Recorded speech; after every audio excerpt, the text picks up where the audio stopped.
Pleased to meet you. This is pretty close. How do you pronounce your last name? Keoghan. Keoghan. Why not Keoghan? Keoghan.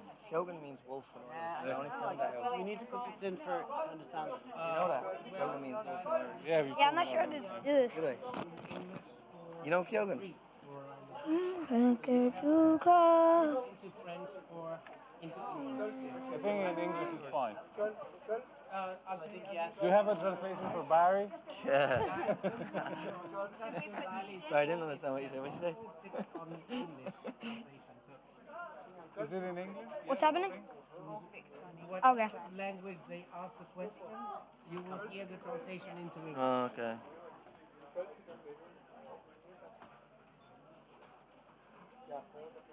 How close they are.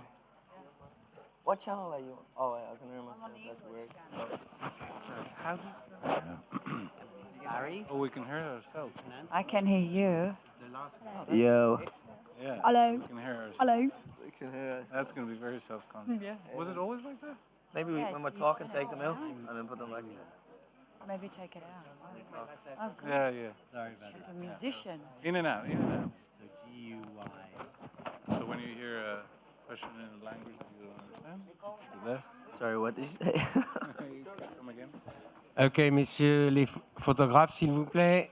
Could the Photographers, photographers please. return to their seats? And while they're Yeah. clear, again, if you want to ask a question, please raise your hand a little bit ahead of time so we can see you. More importantly, so that the mics can get to you. Once you have the microphone, please stand up, introduce yourselves, ask your question, short, hopefully, and then sit down and give the mic back. Yeah. Thank you very much. I think that's the best way to do it, because otherwise you hear yourself speaking. It's not. Mesdames, Messieurs, bonjour. Good morning, Ladies and gentlemen, good morning. Et bienvenue à la conférence de Welcome presse to the press pour conference la mort du cerf on the killing sacré. of the sacred deer. Welcome to the press conference for the killing of the sacred deer. Et je continuerai ici en anglais. Thank you. And I will introduce the people who are with us today, perhaps not in the usual order. I'll start with the people behind the camera. Yes. I'll start with the people who are behind the camera, on both sides, both ends of the table. Two of the producers. I'm sure there are more than two. No, there's two of the producers. Here is Ed Guiney and Andrew Lowe at the. Is it Lowe or Lowe? Low. Andrew Lowe at the other end of the tape. Thank you.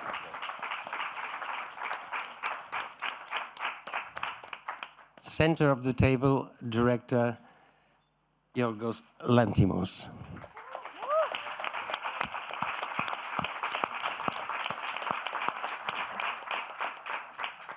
The reason I did this presentation sort of upside down is that this is very much a family movie, or a movie about a family, sorry.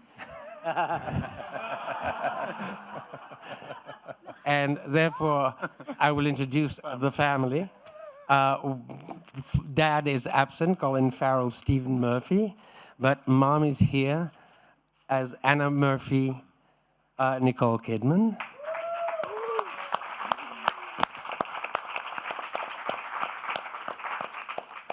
As Kim Murphy, Miss Raffey Cassidy.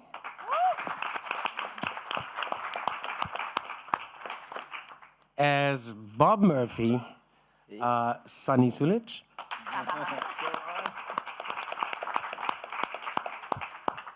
And as Martin, no last name, Barry Keoghan. And the question is, why does your character not have a last name? He doesn't need a last name, don't he? No. Oh, I don't think so. Martin. No need. what We did didn't they? have to have a tag, No. so we didn't have to come up with a last name. Okay. Now we have a question here. Hi, I'm Deborah Cole from AFP. I have a question for Yorgos and Nicole. I was wondering how you approach the work with these young actors, given how brutal this material is, like how you sort of ease them through the process on set. And Nicole, you're appearing in 4 projects here in Cannes. I was wondering if you could talk a little bit about this stage you've reached in your career and what you think your massive presence in Cannes says about that. Well, I mean, the material is brutal in accumulation, I think. It's not in its smaller parts necessarily so brutal, and we never dealt with it with seriousness, or we just, Nicole likes to say all the time that I was telling her while we're shooting that this is a comedy, and I believed that, and we basically, had fun as much as we could because you're working hard, but we mostly try to take it lightly, not take it too seriously, and do the job, have fun, and then create something that will be something different from what we experienced when you put it together. Yeah, I mean, that's, Yorgos would always say, Nicole, you've got to understand the tone, it's a comedy. And I would be like, okay. But I think for Raff and Sunny, they felt very protected, if I'm speaking for you. I mean, they were up for anything, and they were really engaged and excited. And we rehearsed, and we had time together, and we spent time hanging out in the house, and then obviously we shot in a real hospital for a good couple of weeks. And then to have four projects here, I mean, that's sort of a confluence of events. It's not something that I was aware would happen, but at this stage in my life, I'm just trying to stay very bold and open and try things and support filmmakers that I believe in, and also people like Jane Campion, who's been my friend since I was 14, discovered me basically. So it's, I'm at that place in my life where I still try to act as though I'm 21 and starting my career, if that makes sense. Jason? Jason Gorber from Screen Anarchy and Birth Movies Death. Yorgos, stunning tracking shots. I'm wondering if you could talk about the development of the look. And Nicole, maybe it's just too film geeky of me, but I think of this as a darkly comedic version of Eyes Wide Shut. I'm wondering if you saw any connections at all with you being with the doctor. If you could just talk about maintaining the mood, about ensuring that the quiet stillness at the beginning and the explosions towards the ending are sort of ameliorated as your performance changes. You can go first, please. I didn't see correlation. I just read the script and was hypnotized, and I feel like the film has a hypnotic quality to it, and a lot of it was abandoning any analysis and just, as Yorgos says, forget all the preparation, just come in and be. He has a very particular way of creating a set and the vision for it, and I think the job of the actor, particularly in his style of filmmaking, is to come and help that come to fruition and not distract. A lot of times, Yorgos' direction is, please do nothing, which is a really interesting thing. It's a very, very difficult thing to do as an actor. And that's, for me, when I watched the film, I called him afterwards and I said, I've not seen anything like it, because, and I felt hypnotized by it. So, you answer now, Yorgos. Yeah, no, tracking shots. We always try to find which is the right way to film a script after we're done with it. I always try to make it very related to the material, how we shoot, and I just felt that this film needed to have a sense of something other being there. So the camera became a little bit more mobile and, following people around and creeping in or observing from above and all those kind of things. So through that, we try and come up with what does that actually mean in practical terms. And it evolves while you're filming anyway. You start with an idea, and then you're against reality and how, the things that you can achieve. So it's a combination of all that. Go ahead. Hi, right here in the back, up here. Yep. Fabian Winter for Latin America. I have a question for Nicole. Since it's a family movie and we are celebrating 70 years of movies with Cannes, I wonder what was your reaction, your very first movie with your family, what you felt like that time, and the very first movie that you watched, one of your movies with your kids, and what you felt back then.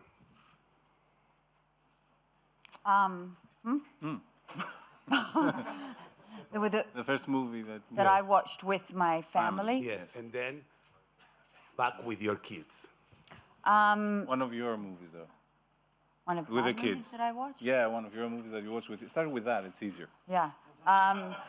This film my children will not be seeing. I actually, my children don't really see my films.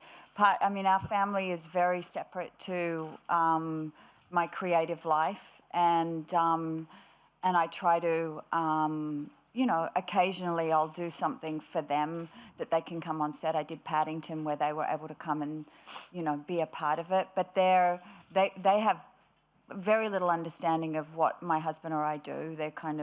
Their lives are obviously far more important. And so I can't remember. I know that they saw Paddington, and my child at the time was appalled because I was playing the villain. And so I try to keep it quite separate for now.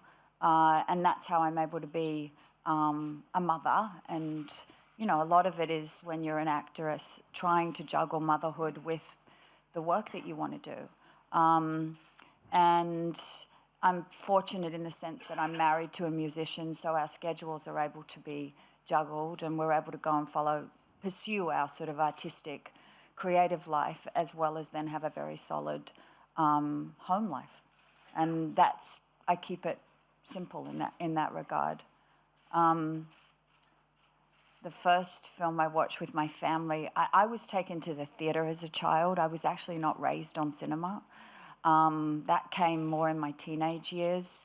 And I've said this before, but I remember going what we call in Australia wagging school, where you don't go to school when you're meant to be at school. And I went and saw Clockwork Orange. And I caught a train and sat in a dark theatre with about 3 other people in an art cinema in Australia on a huge screen and watched that film and went, wow. And then I sort of just started to eat things up and drink things up. And I'm a huge fan of cinema, and being in a dark room watching a film and being transported. And I love that. And I will always love that. And I'm committed to it. And this film was obviously shot on film, which Yorgos can talk about, which you fought hard for. Boring. Okay, that's boring.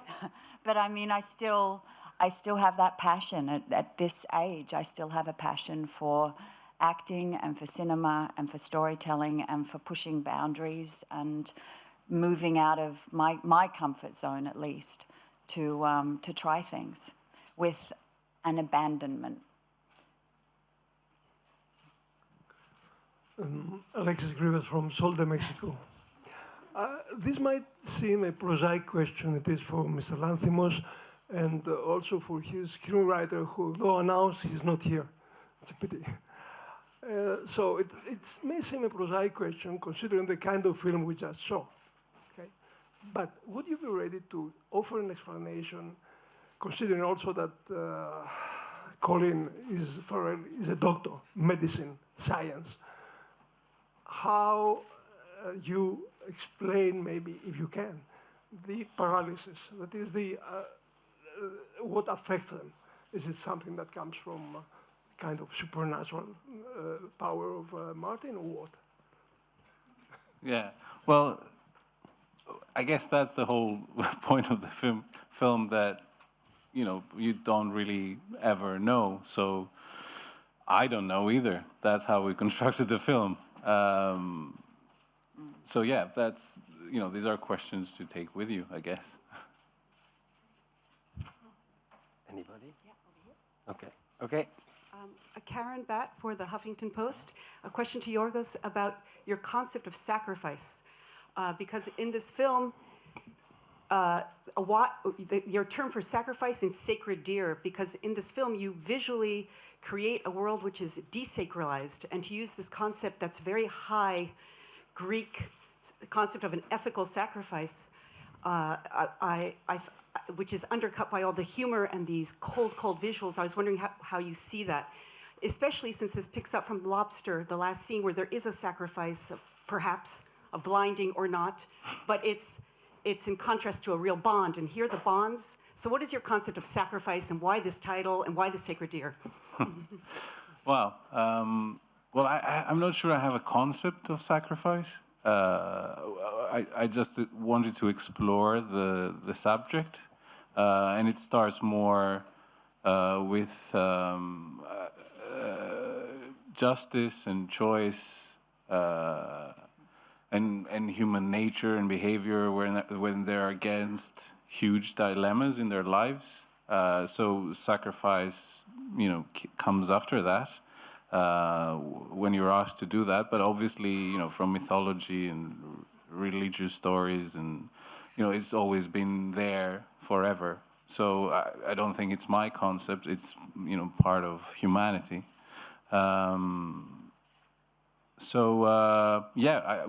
It's just raising questions about all of those things.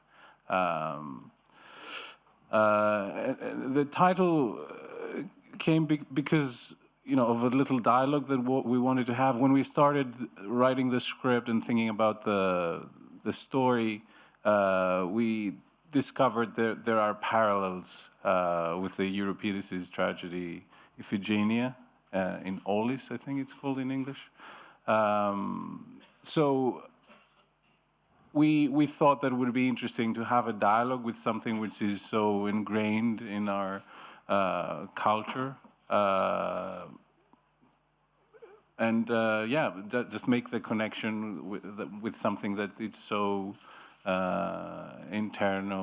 eternal and present there from the beginning of civilization and humanity.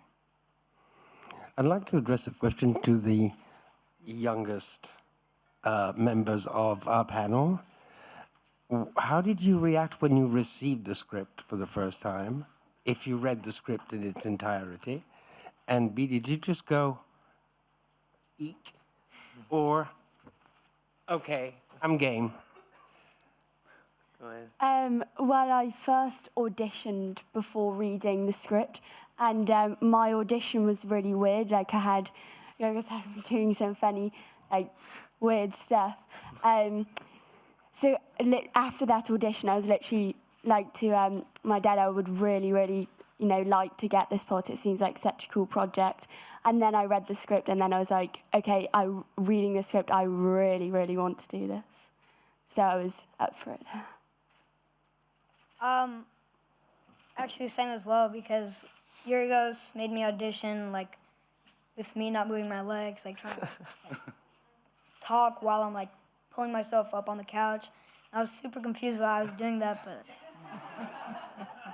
And then I was, pretty confident that he liked me. I was like, okay. But then I read the whole script, and I was like, oh, okay. So I see it. And no, yeah, it's one of the best scripts he's ever written. Read, sorry. But I'm sorry. Same Yes, for me. go ahead. No, I was going to give you a special treatment because you get a special treatment in the movie. Go ahead. Oh, no, same. Made me do weird segue. shit as well in the audition room. Oh, really? Do I? Some pretty weird stuff.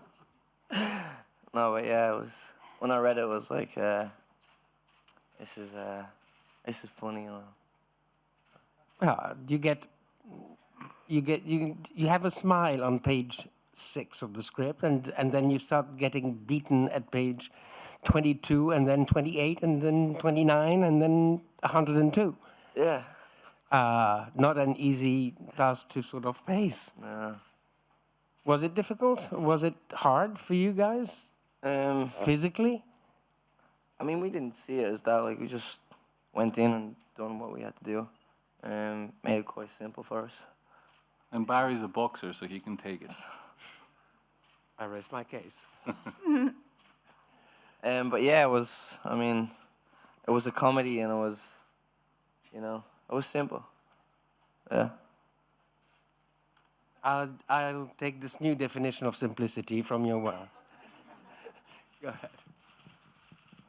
Hi, good morning, Baz Bammy Boy from the Daily Mail. Nicole, good to see you. And Yorgos, great movie. I love the way you've shaken cinema up. And I just am curious that one of the questioners was talking about the symbolism. And I'm interested that the deer is the symbolism in some societies of children and how they're treated. And I'm just wondering if there was what your underlying sort of idea was about how children are treated in society. You know, often ignored. I mean, the young man played by Barry Martin is a very great character, and I'm interested to know a bit more about how you worked with him and how you came up with the idea of the sort of the children at the heart of this story. We didn't necessarily start with children in mind. It was just a family, and it's just an outcome of that, that children are part of it. And what was the other question about how we worked with Barry? Barry, you can... Oh, no, you go on. No, I try... all this weird stuff that they're mentioning is basically me trying not to be analytical about how we approach things. I don't like explaining what it is that we're doing because I don't really know. I discover it. I know that there's a story and there's a script, and then there's all these people that come together and they have their own personalities and their own presence and they bring something very different to it. So I try to work very physically with them, you know, do exercises and games and silly things around what's happening, which doesn't necessarily seem related directly to what the actual situation is. So I try for us to approach it through an unconscious level and just do things and be there and be silly and not take ourselves too seriously and not have in mind exactly what it is that it means, what I'm doing now and what I'm thinking and what I should be thinking and all those kind of things. So, so that's where all the fun and games comes from.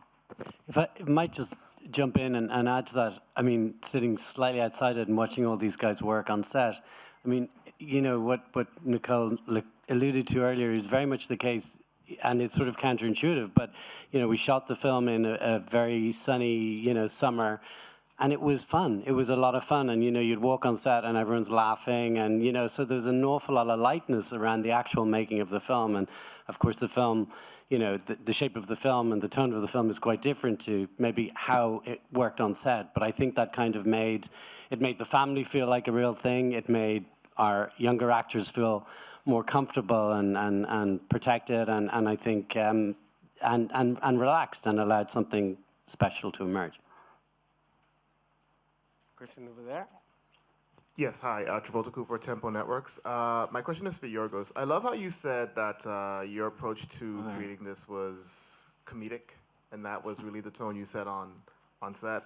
I was actually just watching a video last night where Sam Mendes was talking about how American Beauty was supposed to be this sort of Coen Brothers style film, and then by the time he got to the editing room, it turned out to be this very haunting experience, and in editing, he got an entirely different movie.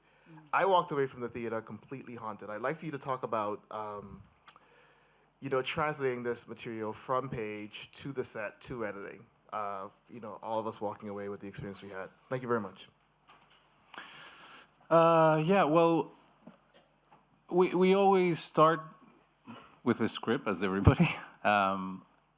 So that's quite important for me, that time that I spend with Efthymis, that we come up with the ideas or we write the script. I try to not think about anything else other than the material and the story, and if the script works. I don't know where I'm going to make the film, who's going to be in it, nothing like that. I have to feel confident that we have a script that works and, we're ready to start making into a film. And after that, we come up with ideas of where could it be set, because usually the films we've made so far are stories that could take place anywhere. So which is quite freeing, that you can choose the place that you think that for your film to take place, and along with all the other practical issues, of course, in making films. And then the casting process is quite important for me. I'm very lucky to have actors like Nicole and Colin that are aware of my work or have worked with before, that are ready to jump in and make these kind of films. And then the casting process for the younger ones, especially this time around, was really long, and we saw many kids from US, UK, Australia, and we picked these ones. And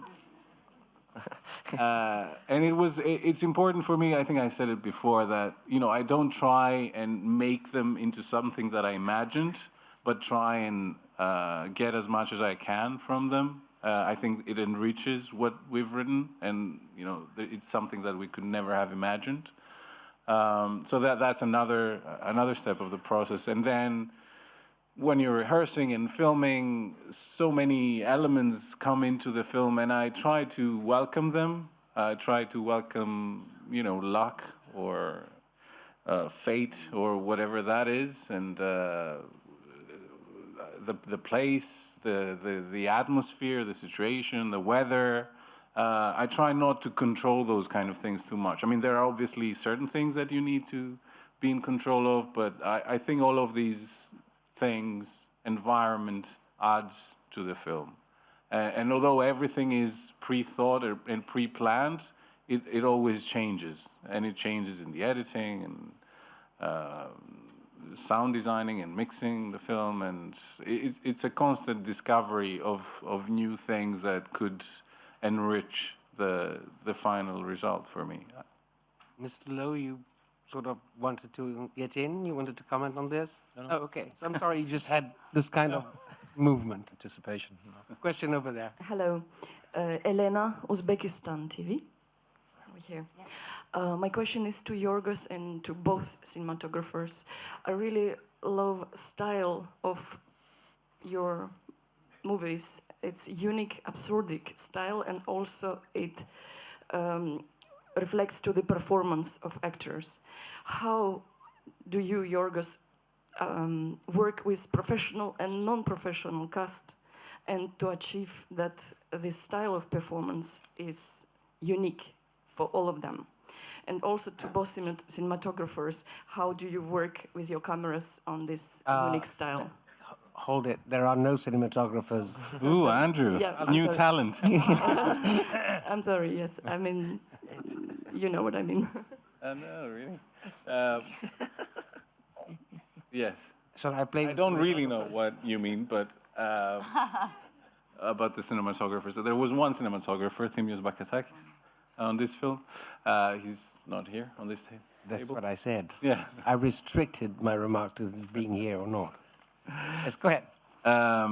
So about actors, professional and unprofessional, I try to work with them the same way. Sometimes with actors, I do get into acting dialogue, which I try to avoid anyway. But sometimes, I mean, you can't just avoid the fact that they are actors and they have experience, so you have to say something more direct about it. But I do try to avoid it. I try to... He definitely avoids it. Yeah. Yeah, you ask him a question and basically he'll go, I find a new way now with Nicole that I've been using ever since. I make sounds. I try not to use words, and I go like, needs a little bit of, and he gets it. I mean, it's. He would use his eyes. I'd look into his eyes, he'd raise his eyebrows, and that would be my direction. But it's very freeing, actually, because it takes everything away, and it also takes away any sense of urgency or desire to please, or it just sort of, all of that evaporates, which is a good place to work from. It's bizarre, particularly when you've just done, I'd just come off doing a play, which is obviously a very, very different thing, and then to come into to working with him. And as an actor, that's incredibly gratifying, because it's like, something new, and it feels very, very alive and fresh. Sorry to cut you off. No, that was what I was trying to do. Get you answer the question. Go ahead.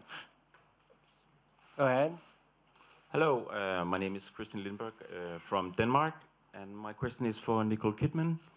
And you talked earlier about you still want to push boundaries in your career, and I was thinking if you could talk a little bit about your philosophy about setting boundaries when doing movies with sort of transgressive material, violence, and etc. I mean, I have a certain moral compass which I, abide by in terms of what I feel I will and won't do as a human being. But when I'm just very much about when I choose a director to work with, obviously that's a risk, and I'm totally up for taking risks. But I'm also aware of the previous work. I mean, I saw Dogtooth, and I was like, and I was. Good reaction. Yeah. So I knew what I was doing, and many of the times, I mean, I have to say, as an actor, you're only as good as the opportunities you're given. A lot of the times, it's why I then went and did something, say, like Big Little Lies, because I could produce that and find that and make that happen. And but a lot of the times, you're still in the position of being asked to do something or auditioning. You're not in a position of power or control. And that's, I always say, an actor can't be a control freak. I mean, you really have to be able to give yourself over to the process and be willing to change and be molded. And I love that. So in terms of pushing the boundaries, I'm more about I want to support people who are trying different things or who have a very, very unique filmmaking style, or who are first-time filmmakers who can't get things made. I've worked a lot. I don't have to work. I work because it's still my passion. It's still the way in which I express myself. And, to have the opportunity to go to Cincinnati and and work on this, though, was to me, that's an honor. And I still consider that. And I stay in that place of being humbled to be asked to be in something that I consider really, really good. Question over there. Yes. Hello, good morning. Congratulations. This is Yanis from Greece, Mr. Lanthimos. I have actually two questions for you. The first one is the obvious one. If I know that you don't care very much where you shoot a movie, because a movie is universal, but I wonder if you once will return to shoot a movie in Greece. And the second question, maybe more important, is you use the verb explore a lot. We explore this, we explore that. I wonder if you ultimately get somewhere, if you, inside you get in some results while you explore those subjects. Thank you. Deep, yeah.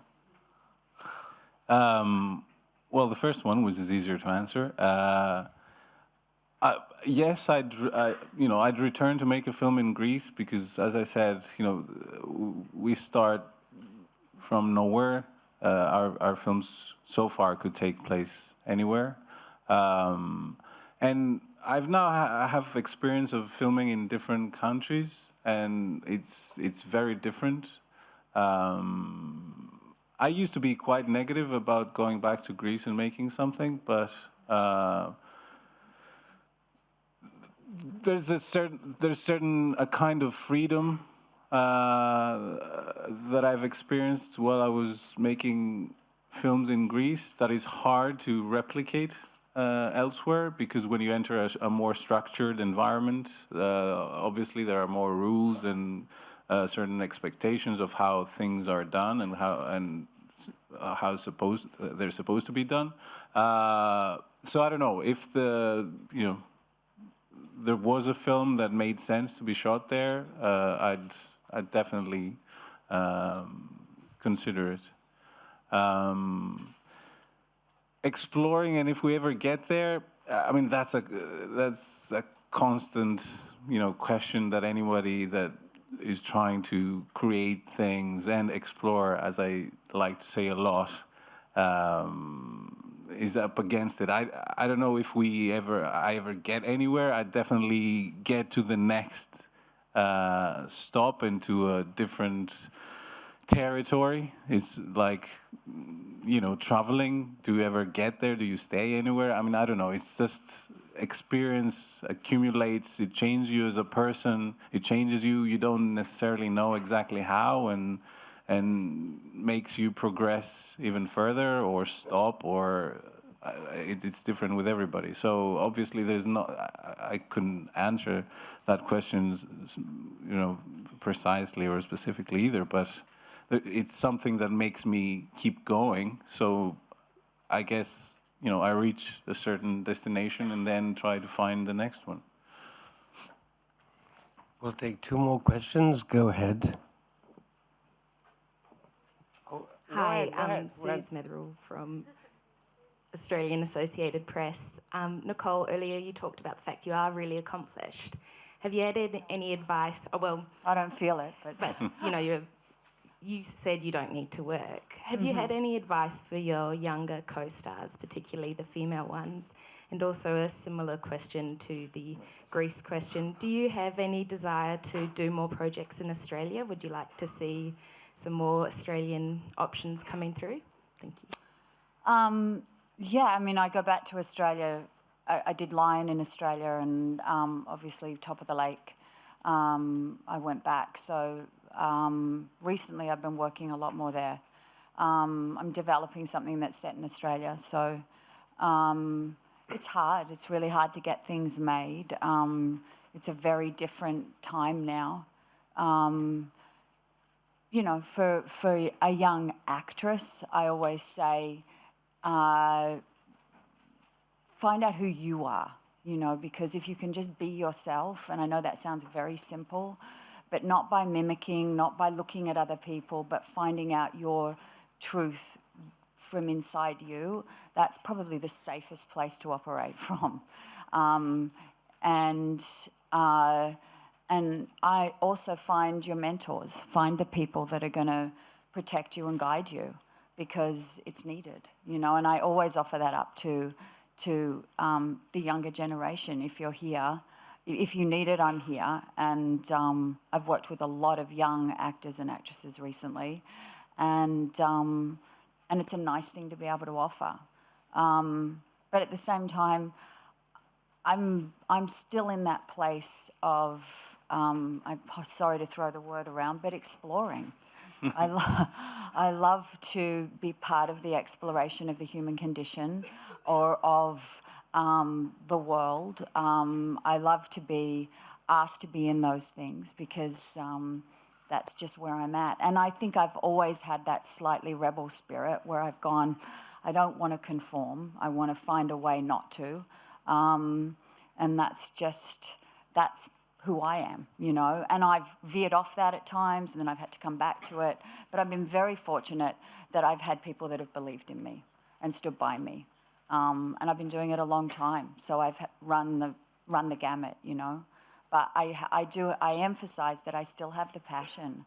And if you have the passion for it, then everything else is just like, I'm happy to be here, I'm happy to be talking to you, and I'm happy to be presenting this film here. Over there. Good morning. Nicolás Valdés for Uruguayan newspaper La República. My question goes for Nicole and for Yorgos, and it's the following. In the movie, the relationships between the members of the family, the individualism in many times is above the collective. Being as human beings, what do you think of this? That it's something so usually nowadays, but that in this film is exaggerated in a certain way. I'm lost, but you're saying that the members of the family sort of belong to a certain elite, social elite? No, sorry. That their relationships between the members of the family, the individualism between each member, it's prioritized above the collective of the family. Like each one has its own, wants to save themselves, you know. Okay, apparently there's a centrifugal force within this family, as insofar as every member of the family wants to go away, escape, or go somewhere. Meaning? In the relationship with him, I don't know. Go ahead. Yes. I guess there's a certain amount of pressure that reveals those kind of tendencies that might have been there from before, if that's what you mean. I'm not sure I have understood. I'm trying to come up with an answer. I think, I may be wrong, the gentleman here has the feeling that within the structure of the family, every member of the family is trying to develop it so... They're trying to save their own skin. Find their own life, their own way. Yes, well, I guess that would be, yes, and it's exaggerated, as you say, because of the pressure that they're under and the choices that they have to make. So it's a good observation, I think. It's a good observation, sir. Well, we'll take one last question here. Who has the mic? Okay. Last, very last. Go ahead. Maria Lombardo, Italy. La question pour I have a question for Yorgos Lanthimos. I have a question that I would have asked Colin Farrell had he been here as well. I imagine that the story is symbolical and talks a lot about guilt, the guilt of this man who caused the death of a patient. I'd like to know whether you agree.